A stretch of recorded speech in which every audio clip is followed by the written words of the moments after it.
Olá, turma. Aqui é o professor Jonathan Rodrigues Castelli. Na aula de hoje vamos dar continuidade ao nosso estudo sobre a industrialização da economia brasileira. Na última aula discutimos as controvérsias sobre a industrialização, apresentando as teorias clássicas de Celso Furtado e de Pelaes e teorias complementares, estudos como o de Versiani, o de Palma, como o de Sérgio Silva. E boa parte das interpretações que se popularizaram para entender a nossa industrialização estão ligadas, seja a partir de um alinhamento ou de uma crítica aos conceitos e formulações da Comissão Econômica para a América Latina, uma instituição ligada à ONU e criada nos anos 50, que tinha o objetivo de formular políticas e estratégias para conceber o desenvolvimento econômico da região que nós vivemos, e é de lá, né, que o Celso Furtado vai beber muito dos conceitos apresentados em formação econômica do Brasil. Tá? Nesse sentido, a CEPAL ela constrói então os conceitos, formulações e princípios que dão sustentabilidade ao que se convencionou chamar de modelo de substituição de importações, né, que é essa estratégia de desenvolvimento baseado na substituição gradual de produtos importados manufaturados por produtos domésticos também manufaturados. Então esse é o princípio que estudaremos hoje. Então, antes de mais nada, a CEPAL ela vai considerar como um dos fatores determinantes do desenvolvimento, né, como principal variável propulsora, o estrangulamento externo. O que seria esse estrangulamento externo? O estrangulamento externo é uma condição em que, decorrente de choques, né, adversos, choques externos, que impedem a importação de bens nos países periféricos, criaria o espaço então para a gente realizar a substituição de bens industrializados. Então, em grande medida, a ideia que se coloca é que o choque, o estrangulamento externo, é uma condição que a cada tanto vai se colocar para um país periférico. Por um lado, quanto mais a gente exporta bens, commodities agrícolas, bens primários, isso leva a uma maior entrada de recursos internacionais, né, de reservas internacionais, que por sua vez vão fazendo com que o nosso câmbio se valorize e estimule a importação de bens. Por um lado, essa valorização vai fazer com que a gente consiga importar bens manufaturados mais sofisticados, e com isso a gente realizar um investimento produtivo na nossa atividade industrial. Contudo, decorrente da deterioração dos termos de troca, que a gente discutiu na última aula, a tendência que existe é que nossos produtos primários eles tendam a se desvalorizar. Então, com o tempo, por mais que entre dinheiro decorrente das exportações, moeda estrangeira, há uma tendência de a nossa capacidade de importar ir se reduzindo, do câmbio ir se desvalorizando, a gente ter uma fuga de capitais, né? E isso vai tornando difícil dar continuidade à importação de máquinas e equipamentos necessários à nossa industrialização, e da mesma forma da importação de bens manufaturados que a gente não produzia internamente. Tá? Esse tipo de contexto do estrangulamento externo, ele é um elemento estrutural dos países periféricos. E para o Furtado, isso vai ganhar força, principalmente no Brasil, a partir da crise de 29. Quando a crise de 29 ocorre e o preço do nosso principal produto de exportação, que era o café, se reduz drasticamente, né, as reservas internacionais também caem, nosso câmbio se desvaloriza de maneira acentuada e, por sua vez, a nossa capacidade de importação cai de maneira muito intensa, o que abriria espaço, então, para a gente começar a produzir internamente aquilo que antes importávamos. Essa, por sua vez, fica sendo então conhecida como teoria dos choques adversos, onde é um choque adverso, é uma condição negativa no mercado internacional que cria o estrangulamento externo e isso estimularia a substituição de importações no Brasil e na América Latina. Tá? Dessa forma, né, sempre lembrando aqui que isso está conectado, né, com a forma como a divisão internacional do trabalho está posta, onde os países centrais eles são exportadores de bens manufaturados, eles têm mais tecnologia, eles têm uma certa homogeneidade produtiva e de qualidade de produto, enquanto que os países periféricos, que é o nosso caso, é o Brasil, eles seriam países especializados na exportação de bens primários, sofreriam de uma dependência tecnológica e de uma deterioração dos termos de troca que acentuariam, portanto, o estrangulamento externo. Né? Ou seja, ele é uma condição e da forma como está estruturada o nosso sistema produtivo. Tá? Em grande medida, o que o estrangulamento externo representa? Uma queda da capacidade de importar. Então, aqui nessa equação, a gente tem que a capacidade de importar ela é representada pela quantidade do que a gente exporta, né, o QX, vezes o preço do que a gente importa, dividido pelo preço do que a gente importa. Né? Como está posto a deterioração dos termos de troca, por mais que o QX aumente, como há uma tendência do PX cair, né, e do PM aumentar, né, do preço dos manufaturados crescer, que é o que a gente importa, a capacidade de importar no longo prazo tende também a se reduzir, estabelecendo a cada tanto o estrangulamento externo, né, que é então uma consequência do nosso modelo agroexportador. Dessa forma, na CEPAL, a mensagem que se coloca era muito clara, né, de que o modelo agroexportador ele acabava condenando os países latino-americanos à estagnação e ao subdesenvolvimento decorrente dessa disputa desequilibrada no mercado internacional e pela forma como estava estruturada a nossa produção doméstica. Né?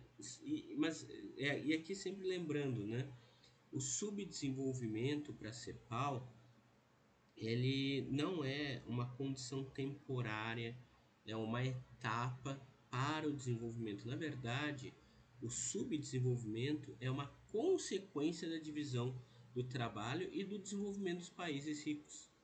Né? Então, no nosso caso, o subdesenvolvimento ele é uma condição particular das sociedades capitalistas na periferia do capitalismo, que é marcado por uma dualidade estrutural muito forte, onde a gente tem um setor externo com maior capacidade produtiva, mais próximo do estado da arte da produção global, e enquanto que a gente tem, né, um setor que produz para o mercado doméstico mais atrasado tecnologicamente, com menor produtividade do trabalho, com salários mais rebaixados, né?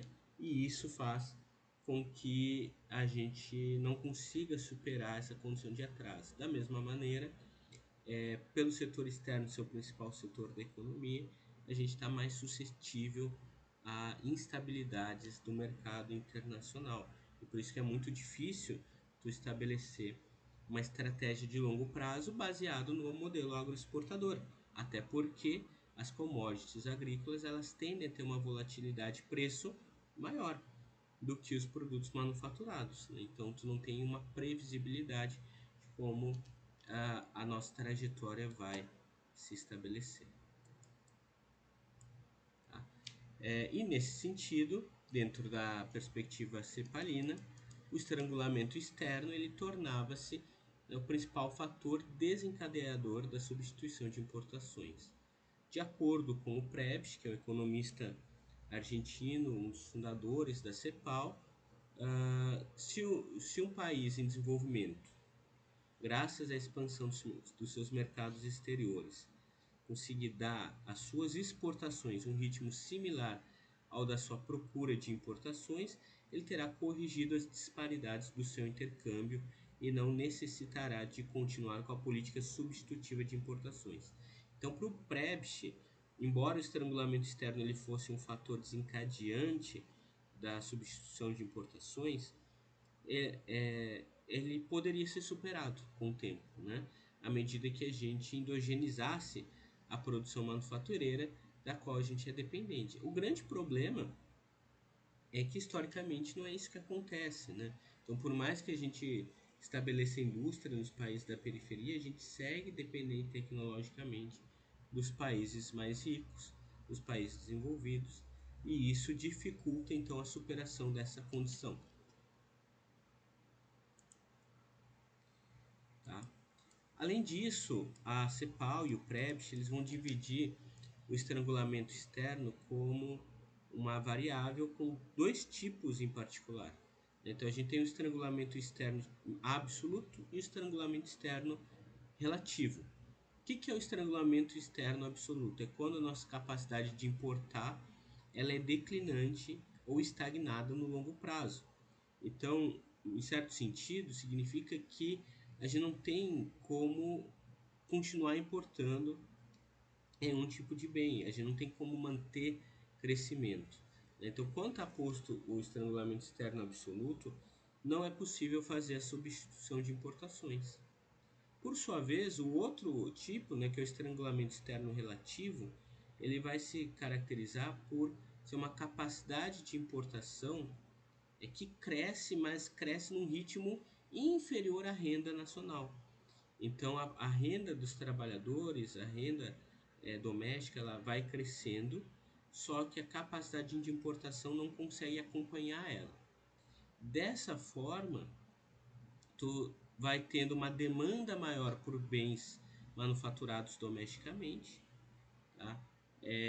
Como o preço dos nossos produtos exportados tende a cair no longo prazo, a gente não tem recursos suficientes para seguir importando maquinário, e dessa maneira a gente entra numa condição então de estrangulamento externo, tá? E como consequência disso, por a renda estar crescendo, a gente consegue estabelecer um mercado consumidor doméstico que seja capaz de absorver a produção realizada no âmbito nacional. Tá? Então, se tu tem um contexto de estrangulamento externo, não é possível fazer industrialização. O contexto do estrangulamento externo relativo já o permite, que é o que ocorreu no Brasil entre a década de 30 e a década de 50 em especial. Tá? Então, dessa forma, o estrangulamento externo ele acaba sendo tanto um incentivo para a industrialização quanto seu limite. Né? Quando o estrangulamento externo atinge um nível tão elevado, né, e tem uma queda tão drástica da nossa capacidade de importar, isso acaba restringindo a industrialização e encerrando esse processo. Então, pensando no caso do Brasil, a gente pode lembrar, né, que esse estrangulamento externo inicial que vai se estabelecer pós-crise de 29, ele vai sair da posição de estrangulamento relativo para uma posição de estrangulamento absoluto no início dos anos 60, né, que é ali no início do governo Jânio e no governo Jango. E isso acaba fazendo com que a economia brasileira entre numa condição de estagnação econômica. Tá? E, em grande medida, essa estagnação está ligada porque no processo de substituição de importações, há uma necessidade constante de busca de divisas estrangeiras. E o estrangulamento externo ele vai acabar reaparecendo a cada conjuntura nova, né, em que a gente tenha condições de importar, mas em quantidade menor do que tinha no período anterior, tá? De forma que ele surja estimulando o surgimento de ondas de substituição de importação. Nas palavras do Raul Prebisch, né, e o que a gente tem em resumo é que o processo de substituição de importações ele tem de ser contínuo enquanto não se corrigirem as tendências díspares que não se poderão corrigir caso mantenham o presente módulo de intercâmbio, né? Realizadas umas substituições, sobrevém a necessidade de realizar outras, e cada vez surgem novos e crescentes obstáculos. O que ele está querendo colocar aqui é de que quando a gente começa a realizar a substituição de importações estimulada pelo estrangulamento externo, então, por exemplo, a gente não conseguia importar mais, sei lá, automóveis, tá? E isso vai criar um espaço para a gente estabelecer uma indústria de automóveis domesticamente. Tudo vai bem, tá? Até chegar a um limite em que a gente tem uma demanda maior pelo maquinário, por exemplo, que produz esses automóveis e que a gente não consegue mais importar. Então, isso acaba barrando a continuidade do processo. Então, toda vez que a gente começa a substituir um bem com determinadas características, ele vai ter sempre uma demanda derivada para produtos que sirvam de insumo de produção para ele e também de produtos derivados da sua cadeia produtiva. Então, o carro ele requer que a gente tenha capacidade de produção de combustíveis fósseis, né? Que a gente tenha uma necessidade de produção de peças para substituição, né? De produção de aço, de produção de borracha, né? Dos pneus. Então, tudo isso vai se colocando com a substituição de um bem manufaturado. E como a gente sabe, né, nenhum país consegue produzir tudo que ele tem, ele vai precisar importar. Então, quanto mais avança o processo de substituição, mais próximo tu vai saindo da condição de estrangulamento relativo e entrando na condição de estrangulamento absoluto, né? Ou seja, os obstáculos vão começando a barrar essa estratégia de desenvolvimento. Em grande medida, a gente pode entender melhor isso a partir da metáfora desenvolvida pela Maria da Conceição Tavares, em que ela descreve o estrangulamento externo e a substituição de importações como um edifício que é feito de maneira incompleta, né? Então, em vez de tu partir da base e subindo andar a andar, vai sendo uma construção de vários andares de maneira múltipla. Enquanto mais tu avança num andar inferior para o superior, tu vai ter que voltar sempre para a base para realizar incrementos, né, que te proporcionem os insumos necessários à continuação do processo. Então, na visão da Maria da Conceição Tavares, né, é praticamente impossível que o processo de industrialização, no caso de um país periférico, se dê da base para o vértice da pirâmide produtiva, como se esperaria inicialmente. Isto é, partindo dos bens de consumo menos elaborados e progredindo lentamente até atingir os bens de capital. É necessário, para usar uma linguagem figurada, que o edifício seja construído em vários andares simultaneamente, mudando apenas o grau de concentração em cada um deles de período para período. Então, para Maria da Conceição Tavares, em sua obra clássica sobre a substituição de importações, né, e o capitalismo financeiro, o processo de substituição de importações ele pode ser entendido como um processo de desenvolvimento que é parcial e fechado, que, respondendo às restrições do comércio exterior, procurou repetir aceleradamente e em condições históricas distintas a experiência de industrialização dos países desenvolvidos. Com isso, se impõe um novo dualismo e o setor exportador continua sem dinamismo. Então, a ideia dela de ser parcial é de que a substituição de importações ela não começa substituindo todos os setores. Ela começa em alguns setores que a gente tem capacidade ainda de importar maquinário, né, de importar insumos de produção e vai avançando em direção a isso. E cada vez que chega no limite desse setor, tu precisa voltar para trás, voltar para a base do prédio para criar mecanismos de geração dos insumos necessários a essa atividade. E ao mesmo tempo, ele é fechado porque decorre do estrangulamento externo, de uma incapacidade de se inserir no mercado internacional de maneira plena, e isso cria os incentivos, então, para o nosso desenvolvimento. Bom, dentro disso, tá, o modelo de desenvolvimento baseado no estrangulamento externo, ele está muito ligado às consequências das crises econômicas, né? Mas esse modelo ele também vai ser restrito a partir de desequilíbrios internas dele, né? De contradições internas. Então, a primeira delas que ocorre é a contradição entre o uso de tecnologia poupadora de trabalho e necessidade de crescimento do mercado consumidor interno.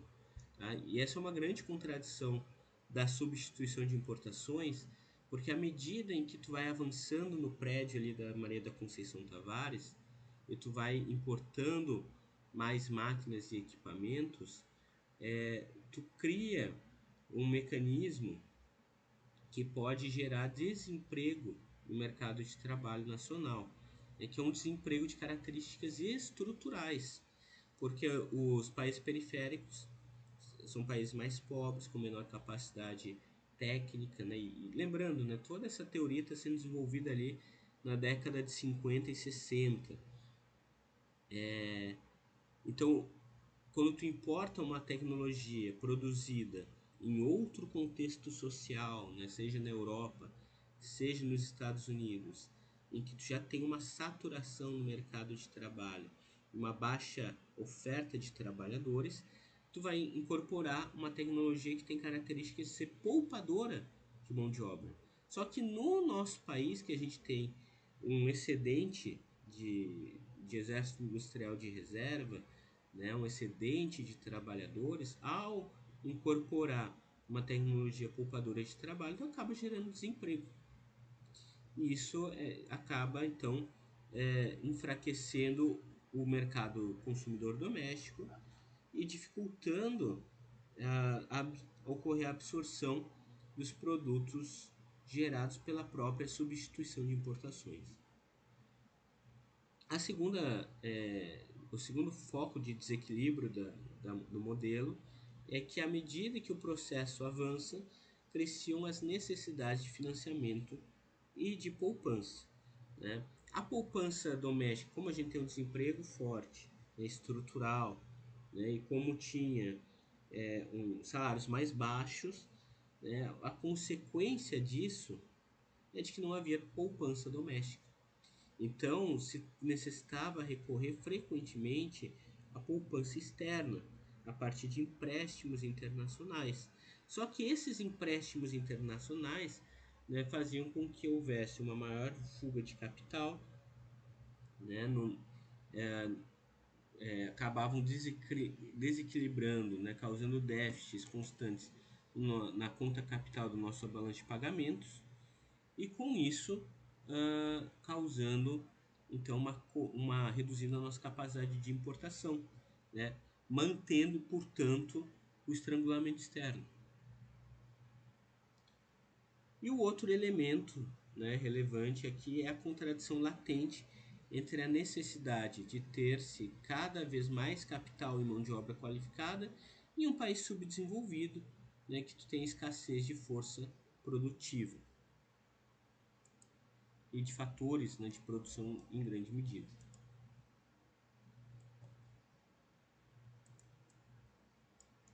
Tá?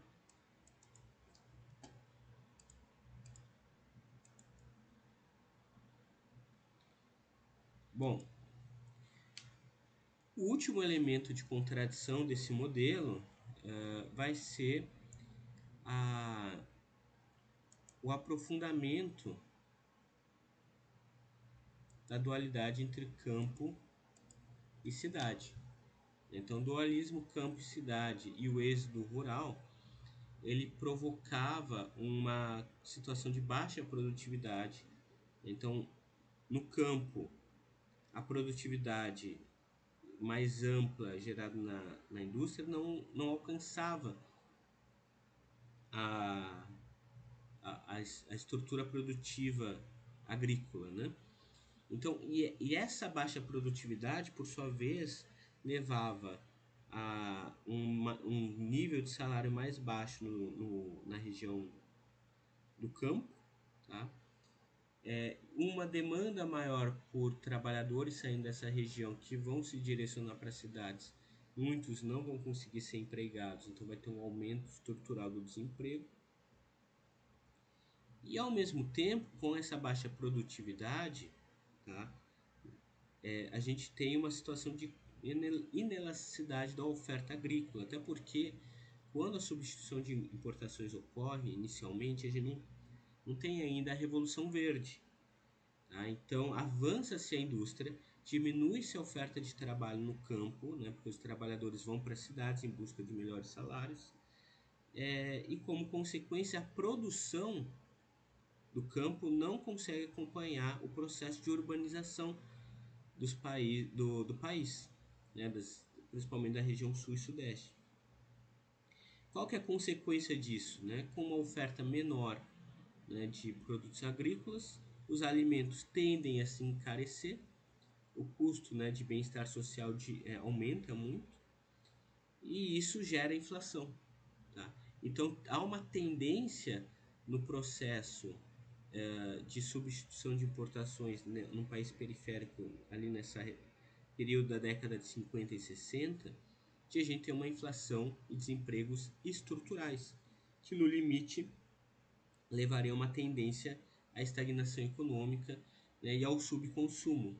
O que é o subconsumo? É a falta de demanda capaz de absorver os produtos produzidos internamente. Por causa do desemprego, não há renda suficiente para isso.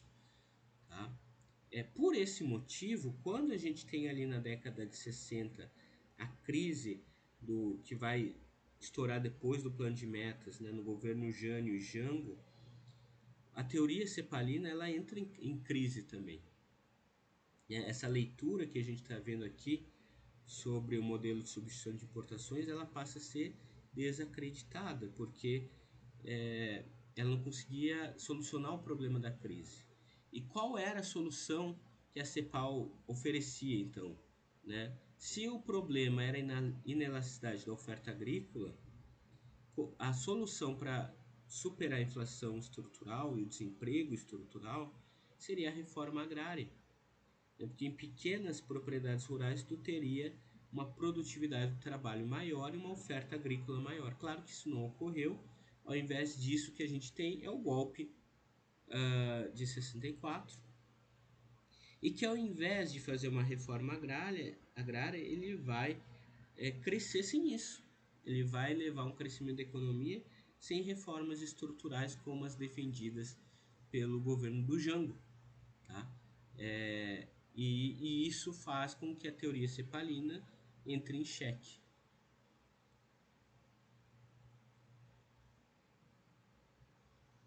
A outra, então, a partir desse questionamento da teoria cepalina para explicar o modelo de substituição de importações, na década de 60 vão surgir algumas críticas a ela. A primeira delas é a chamada teoria do bolo, que foi desenvolvida pelo ministro da Fazenda, o Delfim Neto, em que dizia o seguinte: olha, essa ideia da CEPAL de resolver o desemprego e a inflação estrutural a partir de reformas estruturais, ela não faz sentido.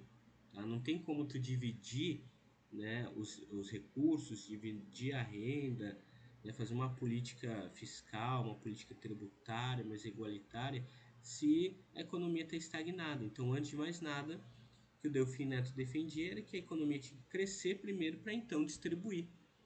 Né? Ou seja, primeiro o bolo tem que crescer para depois a gente distribuir as fatias dele.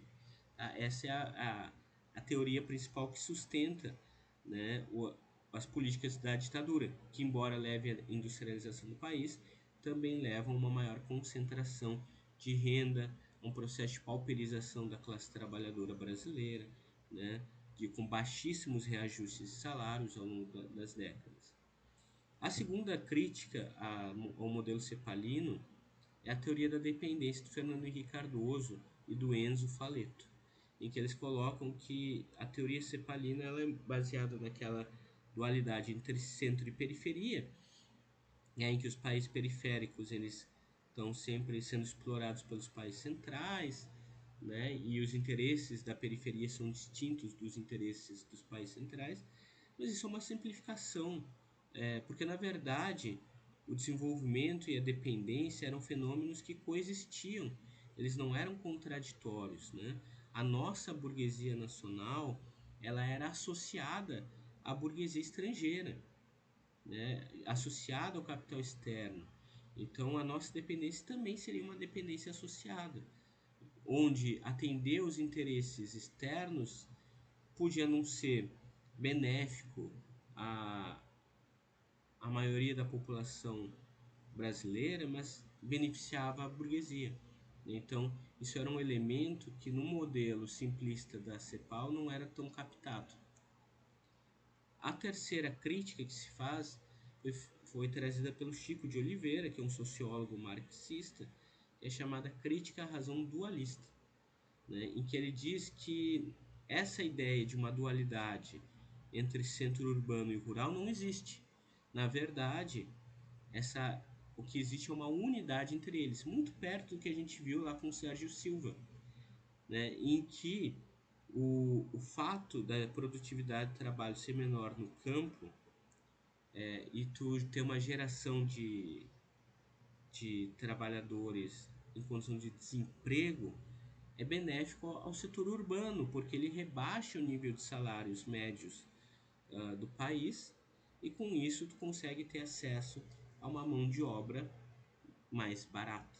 Tá? Então, a continuidade desse atraso do meio rural em relação ao meio urbano favorece as atividades econômicas do meio urbano e favorece a acumulação de capital.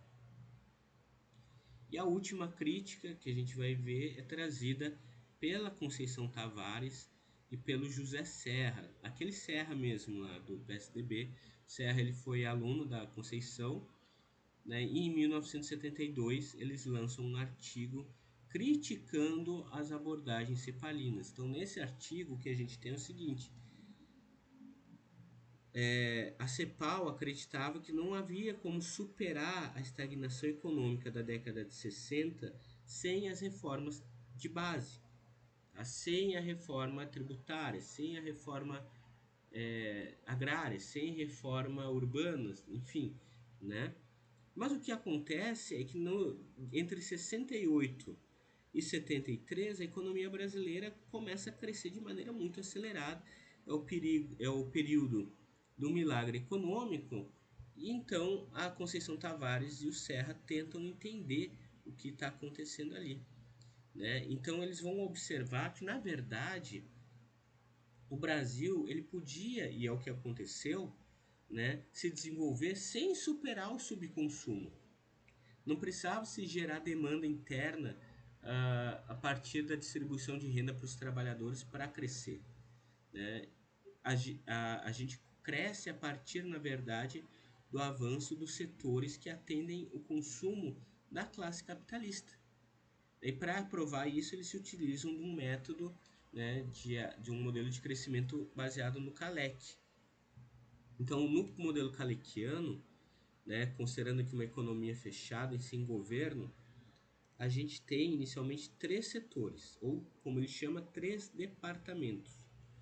Tá? Então, o departamento 1, né, ele é composto pelo lucro das empresas do departamento 1, o salário dos trabalhadores desse departamento e o investimento produtivo gerado nele. Tá? Então, o somatório dos salários e do lucro do departamento 1 dá o investimento produtivo. O que esse departamento 1 faz? Produz máquinas, equipamentos, bens de capital. Tá? No departamento 2, que é um departamento voltado para a produção de bens de consumo durável, que no caso do Brasil eram bens mais voltados à classe média alta e aos próprios capitalistas. Então, por exemplo, geladeira, fogão, automóveis, etc. Ele vai ser composto pelo lucro desse setor, do departamento 2, mais o salário do departamento 2, e isso tudo vai equivaler ao consumo dos capitalistas. O departamento 3, por sua vez, ele é especializado na produção de consumo, de produtos para consumo da classe trabalhadora. Então, ele é composto pelo somatório dos lucros das empresas desse setor, do salário dos trabalhadores do departamento 3, e isso tudo vai ser igual ao consumo dos trabalhadores. Tá? De modo que a gente tem a seguinte condição, tá? Pegando a linha horizontal, o investimento, o I, mais o consumo dos capitalistas, mais o consumo dos trabalhadores, é igual à renda nacional. Tá? Então, lendo aqui o quadro de maneira horizontal, a gente vai ter algumas equações. A primeira é do lucro total, né, que é o P é igual a P1 mais P2 mais P3, então é o somatório do lucro dos 3 departamentos, o salário total, que é o somatório do salário dos 3 departamentos, e a renda nacional, que é a renda nacional, o Y, é igual ao investimento produtivo mais consumo dos capitalistas mais o consumo dos trabalhadores. Se a gente lê isso de maneira vertical, a gente tem que o investimento é igual o lucro dos o lucro do departamento 1 mais o salário do departamento 1. O consumo dos capitalistas é o salário do departamento 2 mais o lucro do departamento 2, e o consumo dos trabalhadores é o lucro do departamento 3 mais o salário do departamento 3. Fazendo uma transformação algébrica aqui, igualando, né, as rendas nacionais, o que a gente tem é que salários mais lucros é igual ao investimento mais consumo dos capitalistas mais o consumo dos trabalhadores. Aí o Kalec ele faz a seguinte hipótese, né, de que os trabalhadores eles não conseguem poupar, né? Na verdade eles consomem tudo que eles ganham. Diante disso, a gente vai ter que salário dos trabalhadores é igual ao consumo dos trabalhadores. Então a gente pode cancelar o W com CW e a gente tem como resultado que o lucro, o P, é igual ao investimento mais consumo dos capitalistas. A conclusão que o Kalec faz, portanto, é que os trabalhadores gastam o que ganham e os capitalistas ganham o que gastam. Né? Então é o consumo dos capitalistas que vai estar por trás da geração do lucro né, e da sua renda, portanto. Né? Então, dadas as capacidades produtivas e a distribuição de renda, o lucro dos capitalistas advém do quanto eles gastam em consumo e investimento. Portanto, não precisava ter uma reforma estrutural que levasse a uma distribuição mais equânime na renda. Tu conseguia crescer sem isso, sem essa maior igualdade, que era o que acontecia no Brasil nos anos 60, né, a partir do milagre. A gente estava crescendo a partir meramente do lucro dos capitalistas. Tá? Agora sim, evidentemente que a gente pode considerar que, embora o modelo explique, né, por que a teoria do bolo do Delfim Neto deu certo, a gente pode supor que se tivesse uma distribuição de renda melhor, o crescimento talvez fosse maior ainda, né? Então, para isso, a gente vai pegar as equações, né, do Kalecki e vai fazer as seguintes transformações algébricas. A gente vai considerar que W asterisco é igual ao salários dividido pela renda nacional, ou seja, a participação da soma dos salários no total do PIB. Né? 1 menos W' vai ser a participação dos lucros na renda nacional. E substituindo ali então, né, o P sobre Y pela equação do lucro, a gente tem que P é igual a 1 menos W asterisco vezes a renda nacional. Logo, P é igual a 1 mais CC. P, né, substituindo 1 menos W asterisco vezes Y pelo P, a gente tem que 1 mais CC é igual a 1 menos W asterisco vezes Y. Isolando o Y do PIB, a gente tem, portanto, que a renda nacional é igual ao investimento mais o consumo dos capitalistas dividido por 1 menos a participação dos salários da renda nacional. Tá? Desse modo, a gente tem um multiplicador aqui a partir da renda dos trabalhadores. Né? E de forma que o produto efetivo ele é um múltiplo dos gastos capitalistas, tanto maior for a parcela do salário dos trabalhadores.